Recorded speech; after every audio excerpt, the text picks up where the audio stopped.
Well, actually, this is a very interesting topic to me because of my own personal experience and what I've watched other people do, and how I watch things that take place.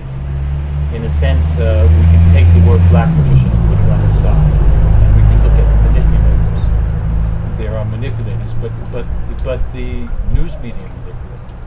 Oh, the politicians manipulate. People are trying to tell people what to do. And I think true leaders are ones that are sharing and inviting people to come to a different step where they can themselves can know what to do. And when we're raising a child, we need to tell them what to do. We're guiding them, we're teaching them. But if a parent is teaching the child with love, with respect, with encouraging them to think on their own, that child will develop into a healthy human being. But if a parent is teaching a child out of fear, out of manipulation, out of trying to squash the child, then what happens? The child will develop problems. And so parents have an enormous amount of responsibility with the child. And the simplest thing is to just be open and to love the child and to kind of be flexible. And to give them as much choice as possible. Let them choose. Well, Brian says this. These are very high souls coming in. And we need to understand they're pretty developed. And let them choose as much as possible what it is they're wanting. Right, yeah. I think that's good. So, are you ready for my next story? Yes, go to your next story. So what happened was I chose at that particular time, to serve Spirit, basically. I said, okay, I'm here to serve Spirit, what's next? And Spirit guided me to Virginia Beach, Virginia. Now, Virginia Beach, Virginia is what I call, and many people call, the psychic center of the East Coast. The home of Edgar Casey. Exactly. Edgar Casey was there, and he developed a hospital there, and there is a library there, and there's offices and seminars and things like this. Of his organization. Of his organization, the ARE, the Association for Research and Enlightenment. Fascinating place. Anyway, Spirit guided me there, and I tried to leave. I came there, I was on a trip from New York to Florida, and Virginia Beach is in the middle. And I was there, had a very nice thing. Actually, I should tell you, when I got there, when I was driving by, all of a sudden I saw the sign, and it said Visitors Welcome. It said Association for Research and Enlightenment. I said, oh, well, I'm a visitor, I'll go in.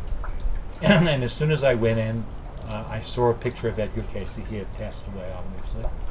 And all of a sudden his spirit came out of the picture and said, come, I'll take you on a walk around and give you a tour. Whoa. Whoa. And at that time I was, as I've been most of my life, I'm very easy with the spirit world, and I'm very sensitive to the spirit world. And I said, okay, great. And I walked around the place and had a very nice experience. And it wasn't like wow or something like this. It was just like honoring. I was just walking with him like an honoring, and I became very humble at the time. When spirit comes like this, sure, the best thing to do is to be humble. And I just walked around, and then I went back to the picture, and I said, well, thank you very much. and then I went back and I met some people, and I stayed for a couple nights. And then I said, well, I'm off to Florida.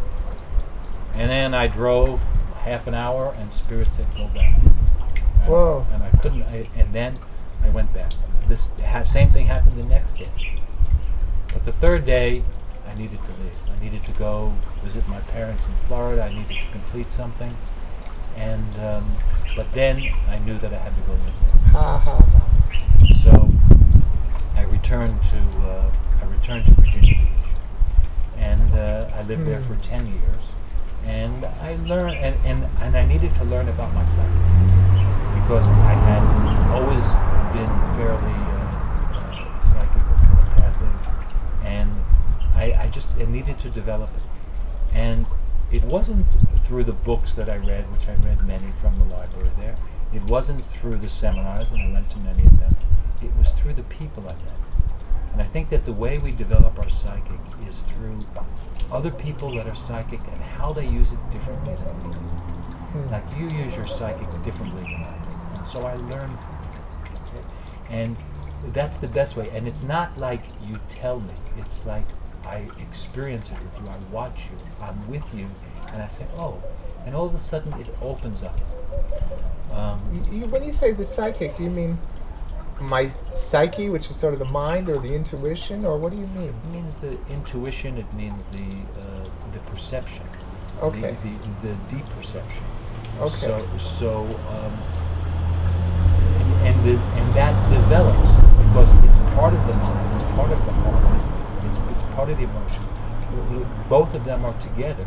It's like each of these parts, they develop more and more in a sense. And I was told something many years ago that we only use a very small part of our brain. And when we start to use our psychic, when we start to use our feelings, when we start to open up, we use a little bit more and a little bit more and a little more. So there's plenty of room in us to learn about the invisible world. And to me, when we talk about psychic, we're talking about the invisible world. And so now I'm in my physical, but there's a whole invisible world around me. I have an energetic body, you have an energetic body. There's angels and guides all over the universe, especially around here. There's tons of them. I love to come and sense the guides and angels that are with you. And by the way, it's not. We don't always have to understand them or know who they are, what's going on. It's just respecting and being in that space that allows something to grow and develop or fills the heart. So anyway, where was I? So now, I was in Virginia Beach for a few years. I was working there at a place,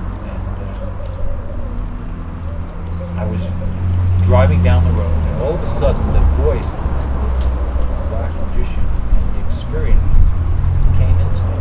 It was like, it's like, oh no, you're fighter, like you're no good, and like you're limited, and the problems I have, all this chaos. And maybe you're disloyal for going your own way or something like that? Yes, but it's a voice that was in my head for years since I met this black magician. Before that, I never had this. Yes. And all of a sudden, I screamed at the top of my lungs to myself, "Get thee hence, Satan." Now, this is a statement. Speak loud. Okay, this is a statement by Jesus of Nazareth, and it's a very strong statement. I forgot where he made it, but I think he makes it a few times. How does it go? Get thee hence, Satan. And it was like strong. I just screamed at myself, and all of a sudden, I woke up, and I said, "Where am I?" I was driving the car. I didn't even know where I was or who I was anymore. All of a sudden, I realized, oh my God. And ever since then, that voice never came back. That voice, I just kicked it out of myself. I had to use the power inside myself to say no more. But I had done steps all along to get to that place where I was ready for it. Because when someone manipulates you strongly, it stays with you, and you lose your trust in yourself. And since then, I've developed my trust more and more and more, and I've realized that there's a lot of great beings out there. There's a tremendous amount of really fine people all over.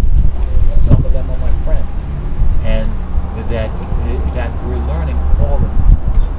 And so at that moment, I changed my life. And after that, I started to develop more and more of my own spiritual power, and to understand my psychic more. And so that's one other story. Very nice. Very nice. So, and that's the name of the game, developing our spiritual power. Because we need power in this lifetime. Power is neutral. It's not dark or light. But spiritual power, of course, is I guess would be like. So, anyway, I got another great story. let's hear it. I don't think I ever told you this story. Okay. We've known each other a long time, and we've spoken many times. Not many times in front of the camera, which is nice to do. Yeah. I picked up a girlfriend of mine in Minnesota, and we were driving back to Colorado, where I was living several years later. And we went to Mount Rushmore. Okay. So we went to Mount Rushmore. Mount Rushmore is where the heads of the presidents are carved into a huge mountain, which is a phenomenal sight. I suppose. Anyway, we got there and it was nice. Maybe it was experience. a great desecration to do it to the Lakota sacred mountain there. But anyway, that's a whole nother story. Okay, another story. That's another story I don't want to get into. But I was there, and I was and we looked at it, and then all of a sudden I forgot what it was. My girlfriend and myself, we realized that there was a Native American carving that was taking place on the mountain. I know that carving. About a few hours away from there. I think it's a carving of Crazy Horse. Exactly. Yes. So we decided to drive there. We drove there, and we got there just before it was closing. And the people were very friendly. There were no visitors. Mount Rushmore was full of this place. We were the only visitors. Okay?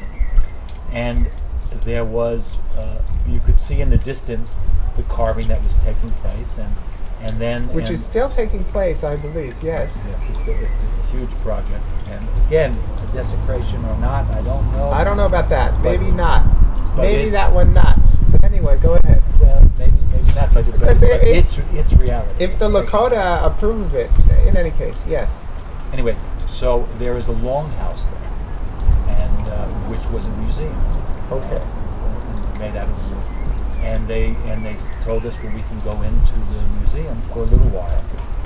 And so I went into the museum, and my girlfriend went in first walking, and then I went in, and all of a sudden, when I got in there, I sensed there's something special here. So I walked slowly, and then all of a sudden, I saw a Native American like this looking at me.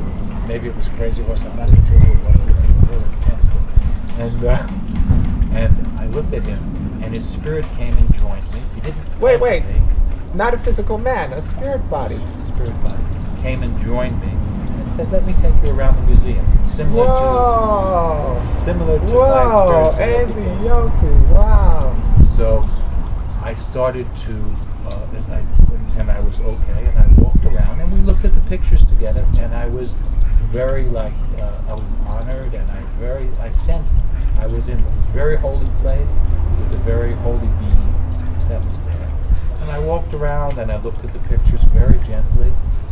And then all of a sudden they said, well, the museum is closing. I went back to the picture. I looked at him. He went back to the picture and said, thank you very much. Whoa. And then many, many times since then, this being came to me. If I needed assistance, I would think about him. If I was in a place where I was dealing with real chaos, or where I try to help the world through clearing vibrations of what I'm playing, and so his spirit would come to me. And recently, I don't know how many years ago, but I think that he reincarnated into another human body. And he saw it, because when I touch into him, I touch his spirit, but it's very different than it used to. Isn't that interesting? So, well, Jeff, that tells me, that story, that that enormous carving is not a desecration. If the museum at the site contains his spirit in such a way, then it seems to me that it's the right thing to do. And you really do have a big Native American connection, don't you, Jeff? I've had, I suspect that I've had several different Native American lives. I'm sure of it. And I have a very strong connection to nature. And but to Native Americans in general, 2011 or in the 2000s, I don't have much connection, a little bit here and there. And because I think it's different what took place in the past life and what is taking place now. And I know that there's a Native American man coming here for a seminar. I'm looking forward to it. Joel, the Navajo medicine man is coming. Beautiful, beautiful being. Yes. He's in his 70s, yes. But it's different than when I touch into the Native American. I sense like being on the plains and being in the mountains where things are free and where there's not interference, where things are open and free, and where you're working with nature in a sense in harmony with nature or surviving with nature. And this is the type of remembrance that I have inside. So not the Native Americans of modern day, No, which that's are restricted and which is, I mean, on reservations. It's hard. That's real hard. It's a huge humiliation that took place. But that's also another story. It is another story, but I would like to just say this. We have a lot of meetings, beautiful meetings here, and all of our friends are sort of, well, you can sort of call them New Age. They all believe in the sacredness of the earth, in the sacredness of the balance between the male and the female. They are, all of my friends are somehow, and you very much, it's like they're Native American in their soul. And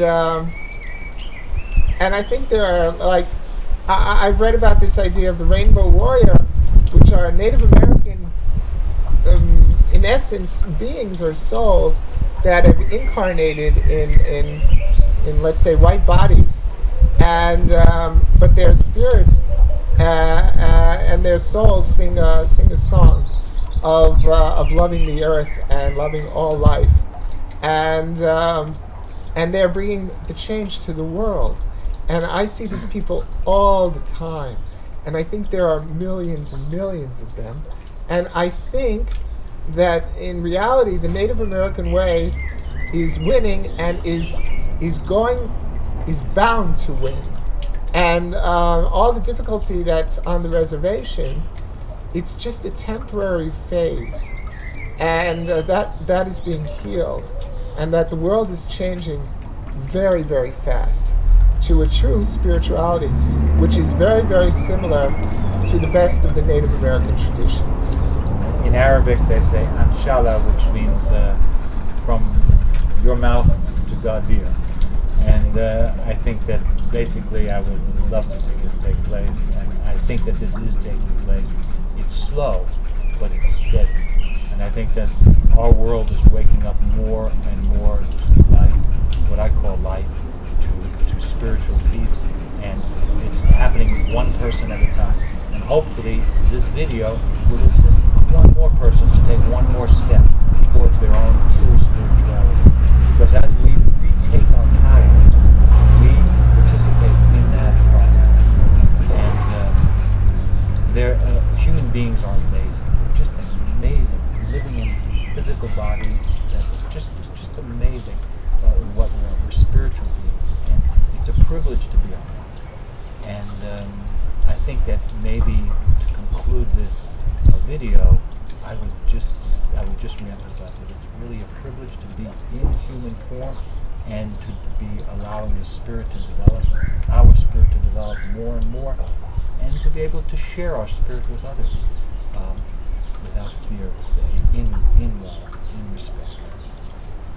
Well, I agree with everything you say, and I just popped into my head the memory from my wedding, which Jeff and his wife were the DJs, and Jeff led spiritual ceremony at the wedding, and how we all sang that song about Mother Earth. How does that song go? All of us, and there were a lot of people at our wedding. It was a big event. No, a different one. But in any event, we all sang, so there were like 500 people, 400, somewhere in the middle between 400 and 500. lots of New Age people, and we sang this Native American song about Father Sky and Mother Earth, and it was this amazing thing, and it just that memory strikes me, that how the world is changing, and how the Native American spirit is triumphant more and more. So, inshallah, as they say. Thank you. Thanks.